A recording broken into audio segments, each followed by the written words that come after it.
కూటమి ప్రభుత్వ హయాంలో నిరుద్యోగులకు ఉద్యోగ అవకాశాలు పెద్ద ఎత్తున కల్పిస్తున్నామని, ఇందులో భాగంగా గడిచిన డిఎస్సి ఉపాధ్యాయ ఉద్యోగ భర్తీ ప్రక్రియను గుర్తు చేస్తూ ప్రొద్దుటూరు మాజీ ఎమ్మెల్యే రాష్ట్ర ఉపాధ్యక్షులు మల్లెల లింగారెడ్డి పాత్రికేయుల సమావేశం నిర్వహించారు. ఈ సందర్భంగా లింగారెడ్డి మాట్లాడుతూ నిరుద్యోగులకు మాట ఇచ్చిన ప్రకారం ముఖ్యమంత్రి నారా చంద్రబాబు నాయుడు అలాగే విద్యాశాఖ మంత్రి నారా లోకేష్ ఇప్పటికీ రాష్ట్రంలో 6 లక్షలకు పైగా ఉద్యోగ అవకాశాలు కల్పించినట్లు ఆయన తెలిపారు. ఈ ఉగాదికి 10,000 ఉద్యోగాలకు పైగా రాష్ట్ర ప్రభుత్వం నోటిఫికేషన్ ఇవ్వడం చాలా సంతోషదాయకం. ఇందులో 10,000 టీచర్ పోస్టులతో సహా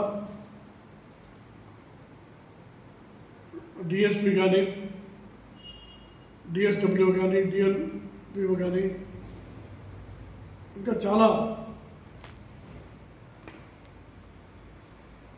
జిఎస్టీ సంబంధించిన ఉద్యోగాలు కానీ మొత్తం అన్ని 10,000 పైగా ఉద్యోగాలకు నోటిఫికేషన్ కూడా జరుగుతుంది. ఇది చాలా సంతోషం. చాలామంది నిరుద్యోగులు ఉన్నత విద్యను పూర్తి చేసి ఎన్నో సంవత్సరాలుగా ప్రభుత్వ ఉద్యోగాల కోసం ఎదురు చూసే వాళ్ళకు ఇది చాలా ఆనందాన్ని కలిగించేటువంటి విషయం. ఈ ప్రభుత్వం వచ్చినప్పటి నుంచి కూడా మేనిఫెస్టోలో కానీ, పాదయాత్రలో కానీ చంద్రబాబు నాయుడు గారు, లోకేష్ గారు హామీ ఇచ్చిన విధంగా 20 లక్షల ఉద్యోగాలు యువతకు ఇస్తామని చెప్పి హామీ ఇవ్వడం జరిగింది. అందులో భాగంగా ప్రభుత్వ ఉద్యోగాలు ఇప్పటి వరకు 30,607 ప్రభుత్వ ఉద్యోగాలు ఇవ్వడం జరిగింది. అంటే డిఎస్సి, కానిస్టేబుల్ మొత్తం అన్నీ కలిపి ఇతర అన్ని రకాల ఉద్యోగాలు కలిపి 30,607 ఉద్యోగాలు ఇప్పటికే ఇవ్వడం జరిగింది. అంతేకాకుండా ఎంఎస్ఎంఈ రంగంలో, ఇది మీడియం స్మాల్ స్కేల్ పరిశ్రమల రంగంలో 2,45,906 ఉద్యోగాలు ఇవ్వడం జరిగింది. పరిశ్రమల రంగంలో 97,174 ఉద్యోగాలు ఇవ్వడం జరిగింది. ఫుడ్ ప్రాసెసింగ్ రంగంలో 64,035 ఉద్యోగాలు ఇవ్వడం జరిగింది. పర్యాటక రంగంలో 5,028 ఉద్యోగాలు ఇవ్వడం జరిగింది.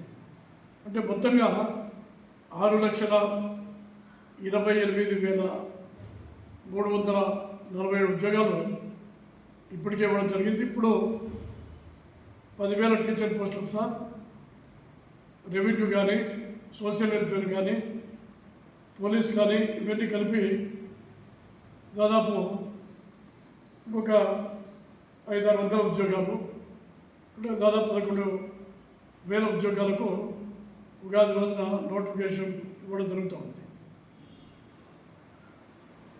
మంత్రి నారా లోకేష్ గారు యువగలం పాదయాత్రలో 20 లక్షల ఉద్యోగాలు ఇస్తామని చెప్పి హామీ ఇవ్వడం జరిగింది. అందులో భాగంగా ఇప్పుడు 6 లక్షల ఉద్యోగాలు ఇప్పటికే ఇవ్వడం జరిగింది.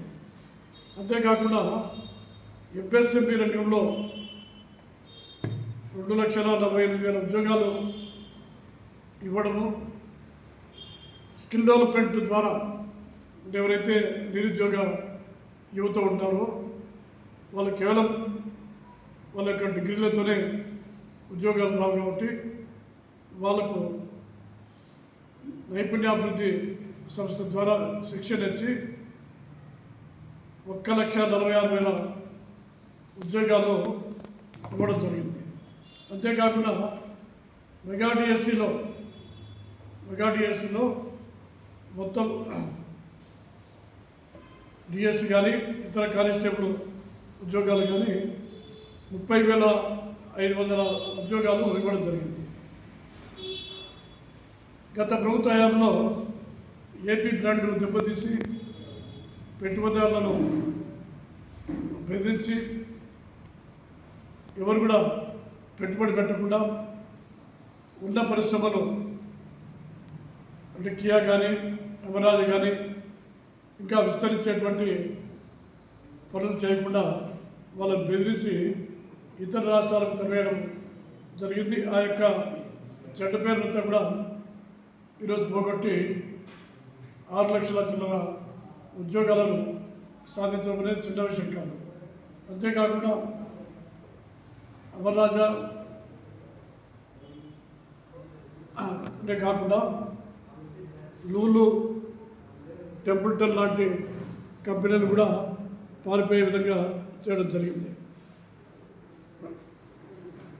19-20 సంవత్సరంలో నుండి వైసీపీ ప్రభుత్వం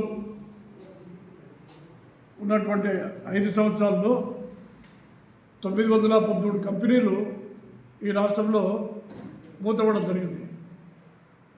ఈరోజు మనం చూస్తున్నాం, కేవలం నగరాల్లోనే కాకుండా జిల్లా స్థాయిలో, నియోజకవర్గ స్థాయిలో కూడా పరిశ్రమలు చేపట్టడానికి కోసము అంటే ప్రాంతాల వారిగా, రీజియన్ల వారిగా కూడా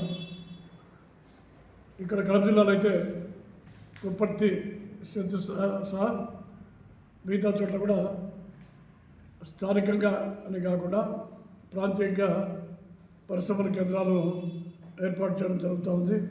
అంతేకాకుండా 175 నియోజకవర్గాల్లో 175 పారిశ్రామిక పార్కులను కూడా ఏర్పాటు చేయడం జరుగుతూ ఉంది. విశాఖ పెట్టుబడుల సదస్సులో 13,25,000 కోట్ల రూపాయలు పెట్టుబడి రావడం, తద్వారా 16 లక్షల మందికి ఉపాధి కల్పించడానికి మార్గం సుగమమైంది.